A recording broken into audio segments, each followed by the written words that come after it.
जय श्री राम मित्रों, वैदिक गणित के इस भाग में आप सभी का स्वागत, वंदन, अभिनंदन।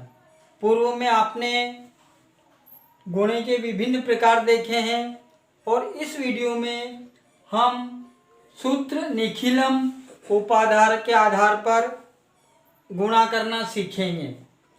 आधार के तौर पर हमने पहले देखा है कि हमारे जो आधार होते हैं, आधार में 10, 100, 1000, 10,000 इस प्रकार से हमारे आधार चलते रहते हैं। उपाधार में हम देखते हैं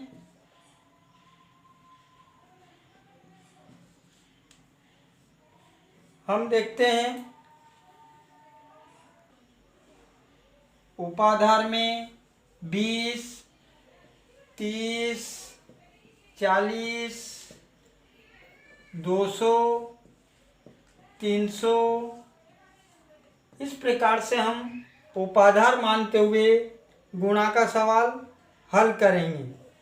यदि कोई संख्या आधार के पास से हमने पूर्व में देखा है, अब यदि कोई संख्या उपाधार के पास है तो किस प्रकार से गुणा करते हैं, आइए हम पहला उदाहरण लेते हैं। 21 में 23 का गुणा करना। तो हम देखते हैं कि हमारा 21 है और यहाँ पर 23 है, तो यह उपाधार 20 के पास की संख्या है। तो उपाधार से संख्या की तुलना करते हैं तो यहाँ पर उपाधार से एक अधिक है अर्थात प्लस है। दूसरी संख्या देखते हैं तो 23 है, जो कि उपाधार से तुलना करने पर हमें 3 अधिक प्राप्त होता है।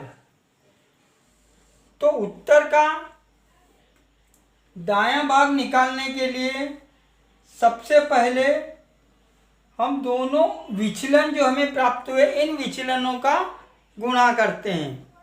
तो हमारे पास विचलन प्राप्त होता है 3 एकम 3, और हमारी ये जो उपाधार है ये आधार पे हमने 10 के करीब है। तो आधार हमारा 10 है और उपाधार हमारा 20 है। अब उपाधार हमारा 20 है तो उत्तर का दायां भाग हम प्राप्त कर चुके हैं। अब बाएं भाग के लिए 21 में प्रथम संख्या में द्वितीय संख्या का विचलन जोड़ना है, या द्वितीय संख्या में प्रथम संख्या का विचलन हमें जोड़ना है। इस प्रकार से हम देखते हैं तो 21 में हमने 3 को जोड़ा, 21 में 3 को जोड़ा तो हमें प्राप्त होता है 24, या 23 में हम 1 जोड़ते तो हमें प्राप्त होता है 24। परंतु हमने यहाँ पर उपाधार 20 लिया है और उपाधार का मान होता है 20 का मान होता है 2 गुणित 10। आधार हमने अलग कर लिया, उपाधार की संख्या अलग निकाली, तो यहाँ पे हमें प्राप्त होता है 2। तो इस प्रकार से 24 में हम 2 का गुणा करेंगे तो 48 हमें प्राप्त होते हैं, और हमारा इकाई का अंक प्राप्त होता है हमें 3। इस प्रकार से हमारा उत्तर प्राप्त हुआ है 483।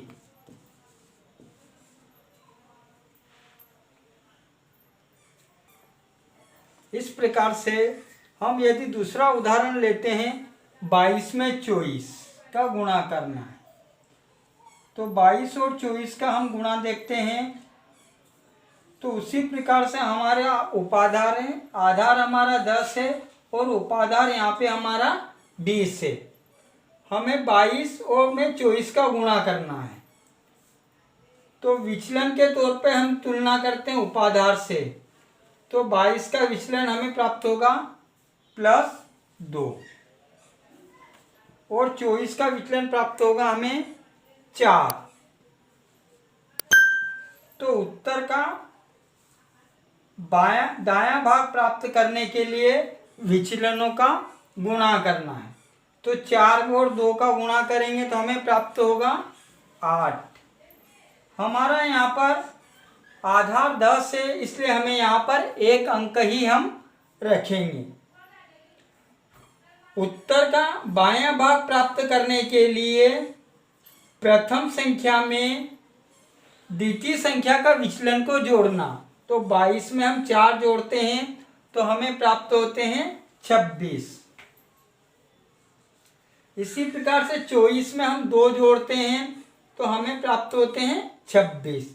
क्योंकि हमारा यहाँ पर उपाधार 20 है, इसलिए हम इस 26 में 2 का गुणा करेंगे। तो 26 दूना 52 हमें यहाँ प्राप्त होता है और इकाई के अंक के रूप में हमें 8 प्राप्त होता है।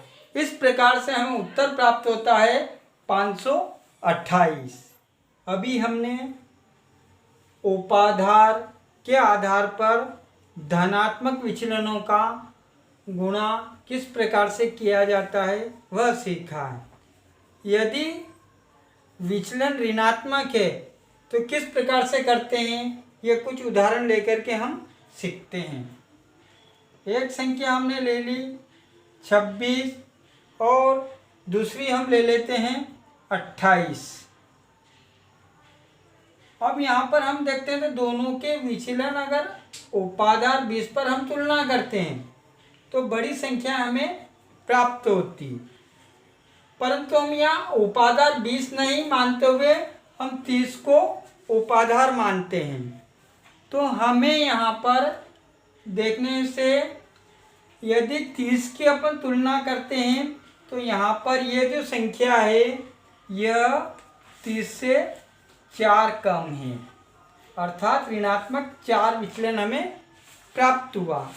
इसी प्रकार से 28 का विचलन हमें ऋण 2 प्राप्त होता है।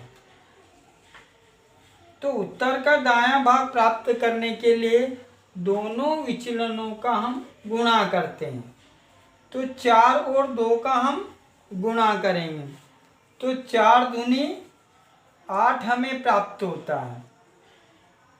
परंतु यहाँ देखते हैं तो यह संख्या आधार 10 के निकट है, तो इधर हमें 1 अंक ही चाहिए।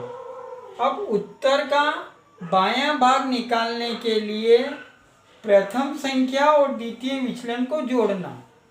तो 26 है और यहाँ पर विचलन ऋणात्मक 2 है, अर्थात 26 में से 2 को हमें कम करना है। तो 26 में से 2 को हम कम करेंगे तो हमें प्राप्त होता है 24।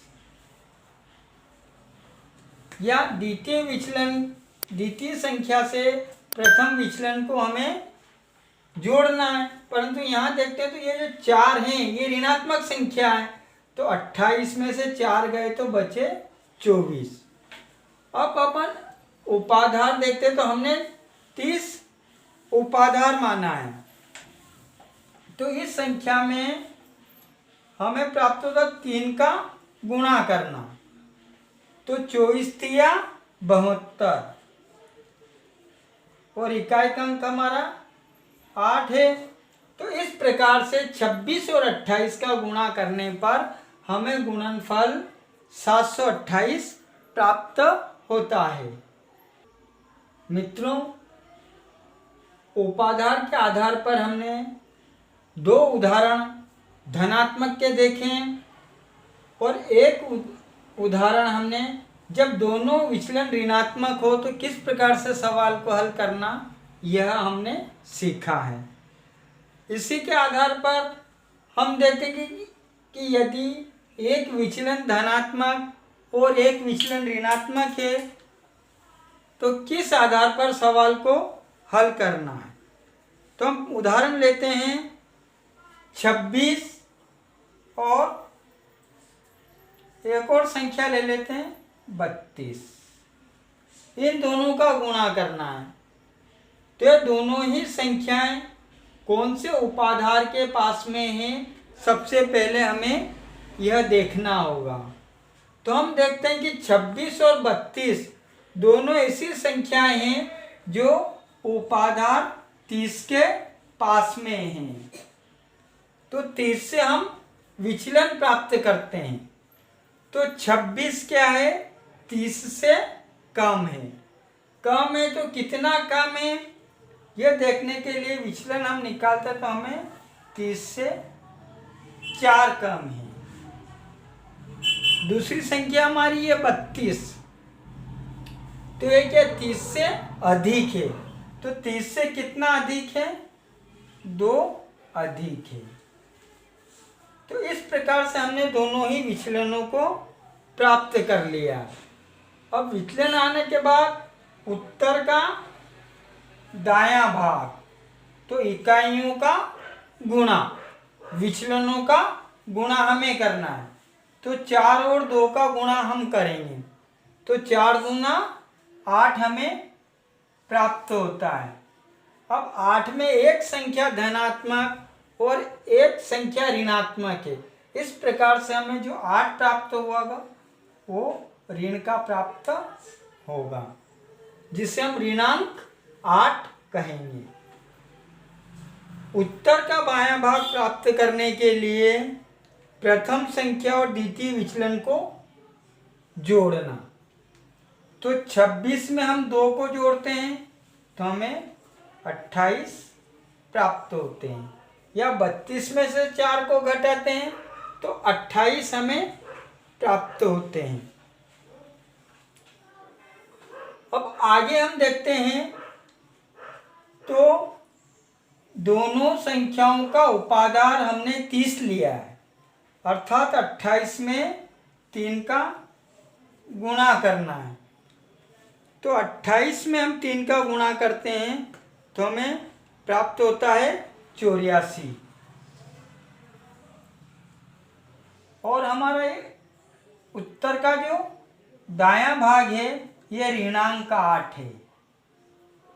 आधार हमारा 10 है, तो इसमें ऋणांक आने के कारण ये 2 अंक धनात्मक है, तो इस ऋणात्मक अंक को धनात्मक अंक में इसलिए 0 लगाकर इसमें से हम 8 माइनस कर देते हैं।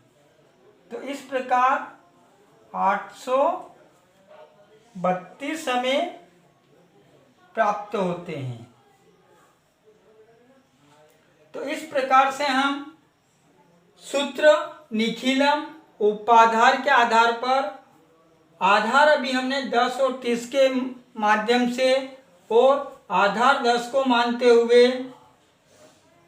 धनात्मक विचलन, दोनों धनात्मक, दोनों ऋणात्मक और एक विचलन धनात्मक और एक विचलन ऋणात्मक के आधार पर हमने कुछ उदाहरण के माध्यम से आपको समझाने का प्रयास किया है। आपको यदि यह वीडियो अच्छा लगा है तो इसको सब्सक्राइब करें, लाइक करें, शेयर करें। और हमें यदि आपकी कुछ समस्याएं हैं या कुछ पूछना चाहते हैं तो आप कमेंट्स में पूछ सकते हैं। और इस वीडियो को अधिक से अधिक भैया बहन देखें और अपने विद्यालय में भी वैदिक गणित का पाठ्यक्रम लागू हो। इन्हीं आशाओं के साथ इस वीडियो में इतना ही। आगे के वीडियो में आधार 10, आधार 100, 1000, 10,000 और उपाधार 200, 300 के बारे में हम फिर मिलेंगे। जय हिंद, जय भारत।